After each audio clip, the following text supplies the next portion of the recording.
Every Christmas, kids come out and act up because they think they can get whatever they want no matter what they do. They'll even punch their own dads. Stan decides to teach them a lesson about the consequences of misbehaving. Steve's grandfather, who's in prison for a crime, tells Steve that back in his day, naughty kids got taken away by Krampus. He exists alongside Santa. Santa gives gifts to good kids, while Krampus punishes bad ones, and his methods are brutal. On Christmas Eve, Grandpa planned to steal some applesauce, but when he got there, he found Krampus stealing it too, so he locked Krampus up. That's why kids these days never see him, but Steve still isn't scared. If he doesn't like a toy, he just smashes it. To punish Steve, Stan decides to hide all the toys. Krampus? Jack? No, Jack's my dad. Stan can't believe Krampus is real, but since he's a demon, he's afraid to let him out.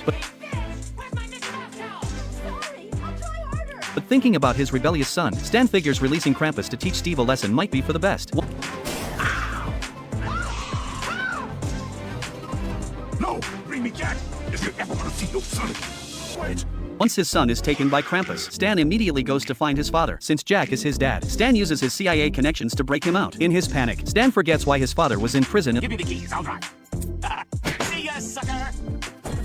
In the first place, Krampus takes Steve to his castle. Even after being captured, Steve still acts arrogant. When it comes to dealing with bad kids, Krampus is a pro. Spanking solves everything. You know how Francine got so hot? First, she'd run till she puked her guts out. Then she'd touch up her roots non-stop even at lunch. She'd only sip that weight loss tea mixed with laxatives. She'd even wax her entire body while plucking her eyebrows. She'd crush weighted squats. But right before Stan walked in, she'd hide all her hard work. But then she noticed the face mask patch between her brows still stuck on and the doorknob was already turning. So Francine ripped it off in a panic, making sure Stan saw her at her absolute best. But when Francine realized Stan only loved her for her looks, it shattered her completely. She decided to split with him, agreeing to only see each other on their wedding anniversary. The day rolled around fast, but Francine had totally transformed. Stan watched her walk toward him, then bailed on the anniversary dinner. He couldn't stand it. Even so, they went on their second honeymoon. Stan refused to look at her directly, covering her face with his hands, and he'd only stare at old photos of Francine while they slept. Francine was fuming, so she kicked him out, but Stan still couldn't get over her, so he got his retinas surgically removed. He tried dating Francine again, but being blind, he accidentally set his hair on fire with a candle during dinner. When Francine found out the truth, she collapsed in a corner, sobbing into her hands. Luckily, ever since Stan went blind, their connection was stronger than ever, but that happiness didn't last. Blind Stan was totally helpless, so when Stan asked her to remarry him, Francine bailed on the wedding too. In the end, they both decided to go back to being their old selves.